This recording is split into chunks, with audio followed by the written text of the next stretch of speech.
नमस्कार, जय हिंद, जय Bharat and welcome to Dev talks. This is Aadi Achint. कल एक former CIA officer John Kiriakou ने एक बड़ा अमेजिंग सा स्टेटमेंट दिया।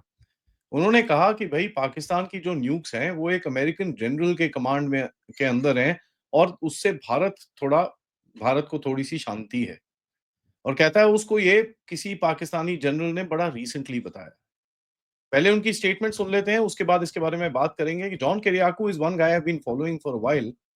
मैं आपको उसके बारे में भी बताऊँगा ये कौन है एंड देन इनकी एनालिसिस के बारे में बात करेंगे और एक कल सिपरी की भी रिपोर्ट आई है। इन सबको एक पिक्चर में फॉर्म करने की कोशिश करेंगे कि ये हो क्या रहा है। Let's listen in. A senior Pakistani military officer told me recently that the Pakistani government has placed command and control of their nuclear arsenal under the command of an American general. And so that's good enough for the Indians. And the Indians have backed off. Good. So the threat that we had in 2002 of nuclear war between the two doesn't exist today. A senior Pakistani military. Now अब इसको जरा थोड़ा perspective में डालते हैं। पहले तो John Kiriakou कौन है? जॉन किरियाकू एक फॉर्मर सीआईए एजेंट है। इसका काफी एक्सटेंसिव एक्सपीरियंस रहा है इन द मिडल ईस्ट। ठीक है, ये एक ग्रीक ओरिजिन बंदा है। इसने सर्विस अपनी करी है और बाय द वे मैंने इसके काफी पॉडकास्ट देखे हैं। इसने अपनी सर्विस करी है ग्रीस के अंदर, इसने अपनी सर्विस करी है सऊदी अरेबिया के अंदर, इसने अपनी सर्विस करी है पाकिस्तान के अंदर और इसने उसके बाद अपनी सर्विस करी थी वहां पर वॉशिंगटन में मेन हेडक्वार्टर्स के अंदर। पाकिस्तान में ये उस टाइम पे था जब अबू जुबैदा को उठाया गया था एंड अबू जुबैदा की जो रेड हुई थी उसका ये लीडर था। एंड ये इनिशियल डेज हैं अलकायदा के, जब 9/11 का अटैक हुआ था उसके बाद ये लोग सब पाकिस्तान में इन लोगों ने अपना गुट जमाया था। तो ये इनिशियल डेज थे जब कुछ किसी को पता नहीं था। He was also involved in the initial, जब कुवैत में सद्दाम हुसैन घुसा था, that was one of his first assignments. ये फेमस क्यों है? क्योंकि ये एक सीआईए व्हिसल ब्लोअर है। इसने सीआईए के इनहैंस्ड इंटेरोगेशन प्रोग्राम्स, जो इसके टॉर्चर प्रोग्राम्स थे सीआईए के, जो ये अपने ये अलकायदा वालों के साथ ग्वांतानामो बे और काफी सारे और ब्लैक साइट्स में होता था, उसके बारे में इसने व्हिसल ब्लोइंग करी थी। एंड उस व्हिसल ब्लोइंग के चक्कर के अंदर कुछ इधर-उधर करके, आपको पता ही है यूएस एस्टेब्लिशमेंट बड़ी टेढ़ी-तरह काम करती है, इसको उठा के 12-15 महीने के लिए जेल में भी रहना पड़ा। अभी ये basically he has been talking, कोई ज़्यादा एक्सपोज़ेज़ और ये सब नहीं करता, जो चीज़ें पब्लिक डोमेन में हैं उसके बारे में बात करता है ये। But he is decently well knowledgeable about this particular region, इसको पता है कुछ चीज़ें। ये स्टेटमेंट इसने जो दिया है, ये बड़ा इंटरेस्टिंग है, क्योंकि देखिए ये 2 तरह से देख सकते हैं। एक एनालिसिस ये चल रही है कि हाँ जी, ये तो पता ही था कि भई अमेरिकन वेपन्स हैं वहाँ पर, अमेरिकन चीज़ें पड़ी हैं और हमने अमेरिकन चीज़ों को ठोका, तभी अमेरिकन्स बीच में कूदे। और इसके ऊपर मैंने आपके साथ काफ़ी चीज़ें दिखाई हैं कि भई नूर खान के अंदर अमेरिकन का कितना इन्वॉल्वमेंट था, यहाँ तक कि करीब $500 मिलियन का अमेरिकन को खुद को लॉस हुआ है with that command and control centre जो हमने ठोका है। So there is been quite a lot of American involvement. दूसरी तरफ से एक और आपका जो आएगा, and we will talk about both these propositions. जो दूसरी एनालिसिस आपको कहेगी कि ये बेवकूफ़ी है, ये आपको थ्रो अवे करने की कोशिश कर रहे हैं, क्योंकि अमेरिका का हाँ, इसके अंदर इन्वॉल्वमेंट है पाकिस्तान के अंदर, but Pakistan has its own nuclear weapons and stuff like that, and उसके पास अपनी एक कैपेबिलिटी भी है, which may be true as well.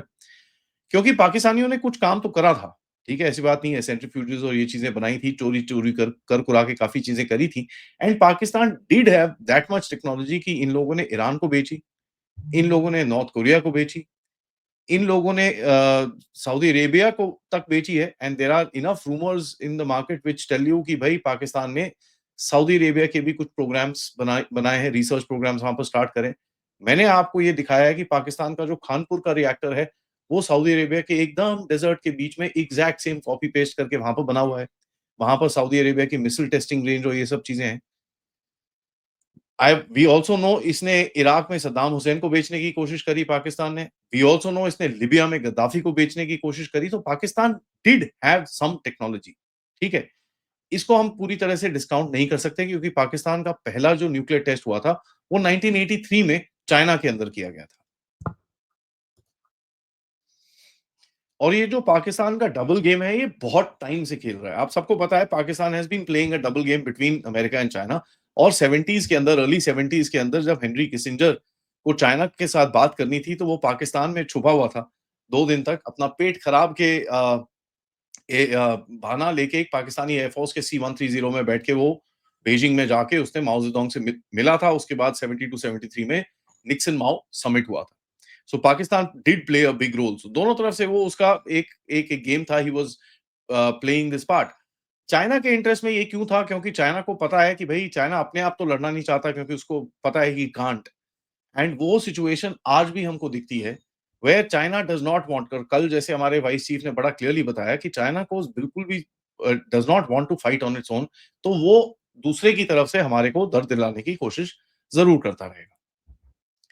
ना इस पूरे कॉन्टेक्स्ट में देखें कि भाई अमेरिकन कुछ तो एसेट्स वहां पर थे, कमांड एंड कंट्रोल वहां पर था। और इस चीज का हमको पता है कि ये 1980 से जब तक इन्होंने फाइनली टेस्टिंग टूस्टिंग करी, उसके बाद आप सबको पता है इनके ऊपर सैंक्शन वैंक्शन लगे थे। लेकिन जब 9/11 हुआ उसके बाद obviously Pakistan needed to be courted. अब पाकिस्तान के अंदर भी टेररिज्म शुरू हो गया था। तो आप देखते हैं 2007 के बाद पाकिस्तान के अंदर जो अमेरिकन इन्वॉल्वमेंट थी with regards to the nuclear weapons, this became very very forward. और ये चीजें मैं नहीं बोल रहा, न्यूयॉर्क टाइम्स, वॉशिंगटन पोस्ट, हर जगह रिपोर्ट करी हुई हैं कि पाकिस्तान को $100 मिलियन उस टाइम पे दिए गए थे। किसके लिए? To secure the nuclear weapons. और $100 मिलियन के बाद आगे भी ट्रांचेस इन लोगों ने बोली थी जो 2014 या 15 तक मिलती रही पाकिस्तान को। Well they built up their C2 C4 centres, basically command and control centres, जहां से वो न्यूक्लियर वेपन्स को कंट्रोल कर सके। स्पेशल प्लान्स डिवीजन बना इनका, इनके जो अंडरग्राउंड बंकर्स बने, इन्होंने फाइबर ऑप्टिक्स लगाई, उसके बाद अपग्रेड धीरे धीरे करके ये लोग करते गए। And Pakistanis were very proud of this place to a point. ये नूर खान में ये जिस जगह को हमने फोड़ा है वहां पर लोगों को लेके जाके बड़ा दिखाते थे, देखो जी हमारा C4 सेंटर है, इम्प्रेग्नेबल है ये, इसके अंदर EMP नहीं आ सकता, इसके अंदर न्यूक्लियर बॉम्ब का कोई इफेक्ट नहीं होगा, ये नहीं होगा, वो नहीं होगा। बट भूल गए एक वेंटिलेशन शाफ्ट था जिसके अंदर से हमने आफ्टर ऑल ब्रह्मोस को पेनिट्रेट कराया। Nothing is invincible, everything has a breaking point. Now एक चीज अगर आप इस पूरे पर्सपेक्टिव में देखें कि अगर ये जॉन किरियाको बोल रहा है कि किसी अमेरिकन जनरल के कमांड एंड कंट्रोल में है, तो इधर the Americans have got inside the system and in चीजों को रखा गया है। और यहां पर मैं आपको याद कराना चाहूंगा सीमोर हर्श। सीमोर हर्श एक न्यूयॉर्क टाइम्स के जर्नलिस्ट होते थे पुराने, जब न्यूयॉर्क टाइम्स होता था। बट करंटली वो अपनी वेबसाइट पे और अपने फ्रीलांसिंग करते हैं। और ये काफी हद तक अमेरिकन एस्टेब्लिशमेंट की इन्होंने पोल बहुत बुरी तरह खोली है। वियतनाम में जो अमेरिकन आर्मी ने मैसेकर्स करे थे, उसके बारे में इन्होंने पोल खोली थी। ये जो इराक के वेपन्स ऑफ मास डिस्ट्रक्शन के ऊपर इन्होंने पोल खोली थी। उसके बाद अभी रिसेंटली नॉर्थ स्ट्रीम पाइपलाइन की भैया ये अमेरिकन ने फोड़ा है, अमेरिकन ने फोड़ा है, इसके ऊपर भी इन्होंने पोल खोली थी। तो he is quite a respected journalist as far as that is concern. इन्होंने पाकिस्तानी न्यूज के ऊपर एक बार एक आर्टिकल लिखा था। ठीक है, you may not agree with him in all aspects, but जब आप एनालिसिस करते हो सब तरह के व्यूज आपको इसके अंदर डालने पड़ते हैं। और इनका एक व्यू मेरे को बड़ा, मेरे दिमाग में उसने इम्प्रिंट बनाया हुआ है। इनके एक पेपर के अंदर जो मैं बता रहा था पाकिस्तानी के ऊपर लिखा था, जब डीन्यूक्लियराइजेशन टाइप पेपर था वो। And probably I can share it on my social media and we can talk about it further. उन्होंने लिखा था कि साहब आप जितना मर्जी डीन्यूक्लियराइज कर लो पाकिस्तान को, पाकिस्तान ने एक ठान रखी है कि साहब you can take everything you want but the two hiding in the tall grass next to the runway. ये उनके वर्ड्स थे। इसका मतलब क्या है? मतलब ये है कि साहब आप सारे न्यूक्लियर वेपन्स तो निकाल लो, लेकिन एक दो तो हम छुपा के कहीं ना कहीं रख ही लेंगे और वो हमारे लिए काफी है to do what we need to do. Basically एक मास कैजुअलिटी इवेंट करने की इनकी कैपेबिलिटी उनको चाहिए। तो आप जितना मर्जी डीन्यूक्लियराइज कर लो। नाउ ये डीन्यूक्लियराइजेशन की जो टॉक आई थी, ये क्यों आई थी? ये इसलिए आई थी क्योंकि पाकिस्तान के अंदर बम पटाखे बजने शुरू हो गए थे, टेररिज्म बढ़ गई थी, अलकायदा के अटैक्स होने शुरू हो गए थे, तालिबान के अटैक्स होने शुरू हो गए थे, इनके न्यूक्लियर एस्टैब्लिशमेंट्स में अटैक हुए, इनके एयर बेसिस पे अटैक हुए, इनके नेवल बेसिस पे अटैक हुए। एंड अमेरिकन्स वर वरीड, यार ये सारा किसी न्यूक्लियर बॉम्ब वॉम्ब किसी के हाथ में लग गया तो हम तो गए।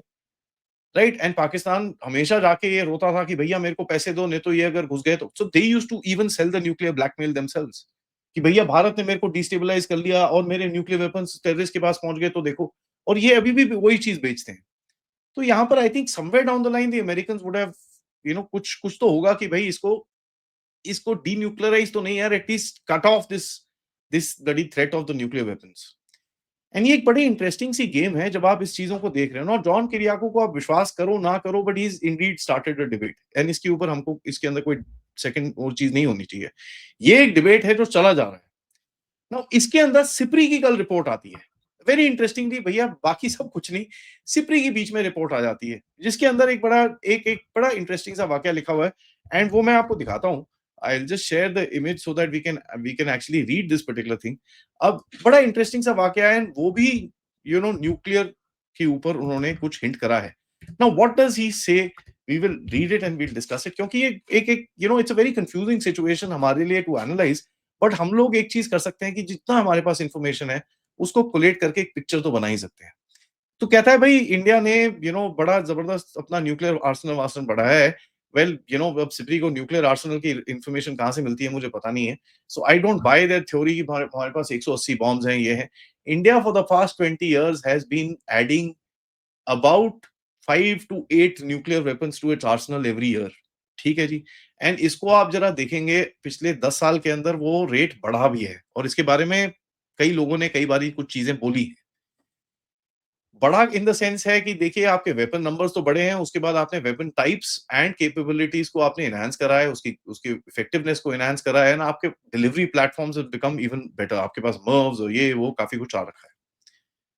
नाउ यहाँ पर इन्होंने लिखा कि जो 2025 में इंडिया पाकिस्तान के बीच में जो कॉन्फ्लिक्ट हुआ, उसमें लिखा कि combination of strikes on nuclear related military infrastructure and third party disinformation risk turning a conventional conflict into a nuclear crisis.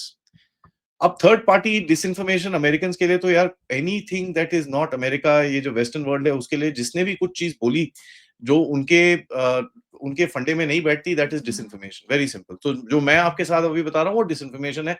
जब तक डोनाल्ड ट्रंप या न्यूयॉर्क टाइम्स या वॉशिंगटन पोस्ट के मुंह से नहीं निकलता, और डोनाल्ड ट्रंप तो खैर वो तो सबसे बड़ा फेक आर्टिस्ट है ही, बट जब तक न्यूयॉर्क टाइम्स के मुंह से नहीं निकलता तब तक वो इन्फॉर्मेशन वैलिडिटी नहीं मिलती। तो आपको ये चीज समझ में आनी चाहिए। सिप्री की reports I take it as a piece of garbage. ठीक है, I have always considered them garbage because इनके पास कोई रिपोर्ट्स नहीं है, इनके कोई ग्राउंड इंफॉर्मेशन सिस्टम नहीं है, ये रूमर्स पे काम चलाते हैं। And to their reports have been ridiculed multiple multiple times. हमेशा भारत के 160, पाकिस्तान के 170, भारत के 180, पाकिस्तान के 190। I mean this kind of nonsense, I don't buy these reports. But in any case इन लोगों ने एक स्टेटमेंट दिया है दैट एक्चुअली कम्स अक्रॉस कि ओपन सोर्स में जितनी डिस्कशंस हुई हैं कि भाई पाकिस्तान के न्यूक्लियर इंस्टॉलेशंस या न्यूक्लियर फैसिलिटीज या न्यूक्लियर कमांड एंड कंट्रोल या न्यूक्लियर स्टोरेज फैसिलिटीज के ऊपर हमले हुए हैं। And we know for a factor कि Noor Khan was the command and control centre, और इनका जिस तरह से उसके बाद डेटा डंप हुआ है, we know that that was a place जहां पर ये डिसीजंस लिए जाते थे, दैट वाज बस्टेड आउट। उसके बाद we also know Kirana Hills में जो चीजें हुई हैं। नाउ लास्ट में I want to connect this to a point जहां पर चाइना इनको लाइव अपडेट्स दे रहा था। ऑफ कोर्स चाइना इनको लाइव अपडेट्स दे रहा था क्योंकि इनके पास कैपेबिलिटी तो है नहीं अभी करने की ये सब चीजें। तो चाइना इनको लाइव अपडेट दे रहा था, that very clearly brings out my point जो मैं बहुत टाइम से बोल रहा हूं, that there were Chinese forces on the ground, Chinese systems on the ground, और जो चाइनीज इनका एयर डिफेंस कमांड है चेंगडू के अंदर, वहां से काफी हद तक पाकिस्तान की एयर बैटल कमांड की जाती है। यहां पर मैंने ये भी बोला था कि आई बिलीव, मेरे पास कोई एविडेंस नहीं है इसका, but I want to know what you guys think about my statement कि J-10Cs जो उड़ रहे थे पाकिस्तान के अंदर उस टाइम पे, उसमें चाइनीज पायलट्स थे। Because there is no way in hell कि 1-1.5 साल के अंदर Chinese fourth generation fighters so called को पाकिस्तान ने अपनी एयरफोर्स में इनकॉर्पोरेट भी कर लिया, बैटल टेस्ट भी कर लिया, पायलट्स भी ट्रेन कर लिए, सब कुछ कर लिया। वेयर वी नो टेक्निकली इसमें बहुत टाइम लगता है।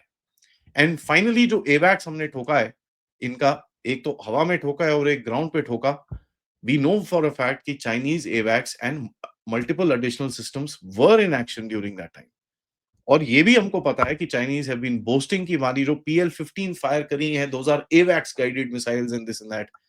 तो अगर ये चीजें हैं तो then obviously the Chinese were there, and if the Chinese were there then we know उसके बाद क्या 2+2 4 वहां पर बनता है।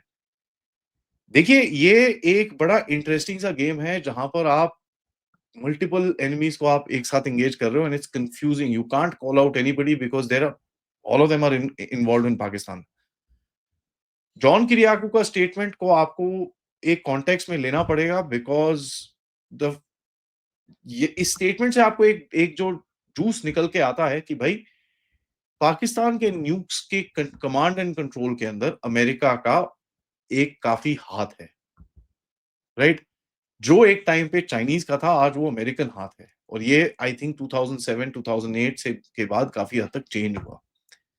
चाइनीज ने भी एक रखा है, that's why I say Pakistan has two air forces, one is the Chinese air force and one is the American air force. And उस टाइम पे पाकिस्तान की जरूरत थी अमेरिका को, तो इट ऑब्वियसली लुक्ड एल्सवेयर। आपने देखा पाकिस्तान ने किस तरह के तांडव करे हैं इस पूरे रीजन में, they have actually looked elsewhere. And you know, to my mind this is a disease that the world has, कि इसका जवाब किसी के पास नहीं है। And today when India is going to find a solution, तभी इनको दर्द होता है, because they are also getting stuck. And ये बड़ी इंटरेस्टिंग सी सिचुएशन है where the statements are coming out. एक जॉन किरियाकू का ये चीज वायरल होती है, सिप्री की रिपोर्ट आती है, हमारे वाइस आर्मी चीफ की तरफ से स्टेटमेंट्स आती हैं। So it's a very interesting time when you put all of this information together and you say यार कुछ तो गड़बड़ है, there is something happening here that obviously we don't know about. But हमको ये बड़ा क्लियरली पता है कि Chinese establishment as well as Pakistani American establishment के एक बड़ा डीप इन्वॉल्वमेंट है within Pakistan military and security affairs. So जब आप उसको अभी थ्रेटन कर रहे हो, that's why they are both of them are खुद going around the place. Thank you for watching this video. Conclusively बोलना किसी चीज के बारे में बड़ा डिफिकल्ट है, but fair enough, we can take it at face value and say हाँ ठीक है यार, Pakistani nukes are being controlled by Americans to a large aspect, और हमने जब इनको ठोका है वहां पर कुछ अमेरिकन एसेट्स भी गए हैं, एंड जो American made command and control system है उसको भी लात मारी गई है।